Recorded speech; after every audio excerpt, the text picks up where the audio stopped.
नमस्कार दोस्तों, मैं रीना आपके अपने channel Reena kitchen recipe and blogs में स्वागत करती हूँ। तो आज हम सुनेंगे वैभव लक्ष्मी व्रत कथा। किसी शहर में अनेक लोग रहते थे। सभी अपने अपने कामों में लगे रहते थे। किसी को किसी की परवाह नहीं थी। भजन कीर्तन भक्ति भाव दया माया परोपकार जैसे संस्कार कम हो गए थे।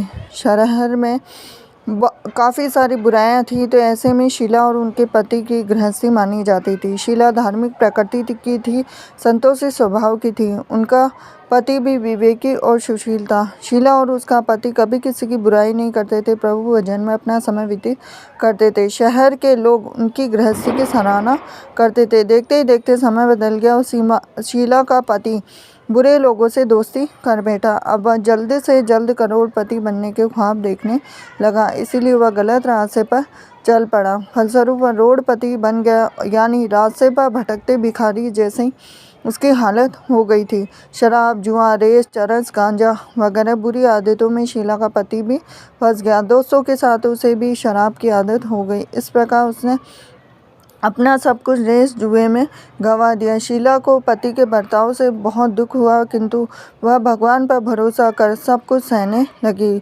वह अपना अधिकांश समय प्रभु भक्ति में बिताने लगी। अचानक एक दिन दोपहर को उनके द्वार पर किसी ने दस्तक दी और शीला ने द्वार खोला तो देखा कि एक माँ जी खड़ी थी। उसके चेहरे पर अलौकिक तेज निखर रहा था। उनकी आंखों में से मानो अमृत बह रहा था। उसका भव्य चेहरा करुणा प्यार से छलक रहा था। उसको देखते ही देखते शीला के मन में अपार शांति छा गई।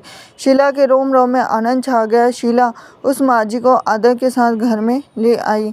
घर में बिठाने के लिए कुछ भी नहीं था। शीला ने सकुचा के फटी हुई चादर पर उसको बिठाया। माँ जी बोली, क्यों शीला, मुझे पहचाना नहीं?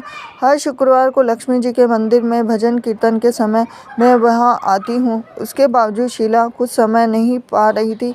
फिर माँ जी बोली कि तुम बहुत दिनों से मंदिर नहीं आई, अतः मैं तुम्हें देखने चली आई।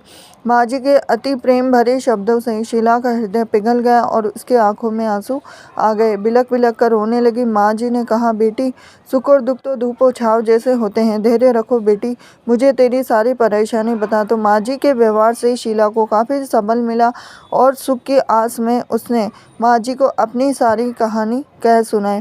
कहानी सुनकर माँ जी ने कहा कि कर्म की गति न्यारी होती, हर इंसान को अपने कर्म भुगतने पड़ते। इसलिए तू चिंता मत कर, अब तू कर्म भुगत चुकी है, अब तुम्हारे सुख के दिन अवश्य आएंगे। तू तो माँ लक्ष्मी की भक्त है। माँ लक्ष्मी जी तो प्रेम और करुणा के अवतार है। वे अपने भक्तों पर हमेशा ममता रखती है। इसीलिए तू धैर्य रखकर माँ लक्ष्मी जी का व्रत कर, इससे सब कुछ ठीक हो जाएगा। शीला के पूछने पर माँ जी ने उसे व्रत की सारी विधि भी बताई। माँ जी ने कहा, बेटी, माँ लक्ष्मी जी का व्रत बहुत सरल है, इसे वर लक्ष्मी भी कहा जाता है।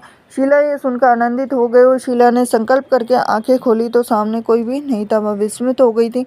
माँ जी कहाँ गई? शीला को तत्काल यह समझते देर न लगी थी। माँ जी और कोई नहीं, साक्षात लक्ष्मी जी ही थी। दूसरे दिन शुक्रवार था। सवेरे स्नान करके स्वच्छ कपड़े पहनकर शीला ने माँ जी द्वारा बताई गई विधि से पूरे मन से व्रत किया। आखिर में प्रसाद वितरण हुआ और यह प्रसाद पहले अपने पति को खिलाया। प्रसाद खाते ही पति के स्वभाव में फर्क पड़ गया। उस दिन उसने शीला को मारा भी नहीं, सताया भी नहीं। शीला को बहुत आनंद हुआ। उनके मन में वैभव लक्ष्मी व्रत की श्रद्धा बढ़ गई। शीला ने पूर्ण श्रद्धा भक्ति से 21 शुक्रवार तक वैभव लक्ष्मी व्रत किया और 21वें शुक्रवार को माँ जी के कहे मुताबिक उद्यापन विधि करके 7 स्त्रियों को वैभव लक्ष्मी व्रत की 7 पुस्तकें उपहार में दी। फिर माता जी के धन लक्ष्मी स्वरूप की छवि को वंदन करके भाव से मन ही मन प्रार्थना करने लगे कि हे माँ धनलक्ष्मी, मैंने आपका वैभव लक्ष्मी व्रत करने की मन्नत मांगी थी और वह आज पूर्ण किया है। माँ, मेरी हर विपत्ति दूर करो, हमारा सबका कल्याण करो। जिसे संतान न हो उसे संतान देना, सौभाग्यवती स्त्री का सौभाग्य अखंड रखना और कुंवारी लड़की को मन भवन पति देना। जो आपका यह चमत्कारी वैभव लक्ष्मी व्रत करे उसकी सब विपत्ति दूर रखना, सभी को सुखी करना। हे माँ, आपकी अपार महिमा है। ऐसा बोलकर लक्ष्मी जी के धन लक्ष्मी स्वरूप की छवि को प्रणाम किया। व्रत के प्रभाव से शीला का पति अच्छा आदमी बन गया और कड़ी मेहनत करके व्यवसाय करने लगा। तुरंत शीला के गिरवी रखे गहने छुड़ा लिए और घर में धन की बाढ़ सी आ गई। घर में पहले जिससे सुख शांति छा गई, वैभव लक्ष्मी व्रत का प्रभाव देखकर मोहल्ले की दूसरी स्त्रियां भी विधि पूर्वक करने लगी। तो ये थी लक्ष्मी जी की व्रत कथा। हरे कृष्णा।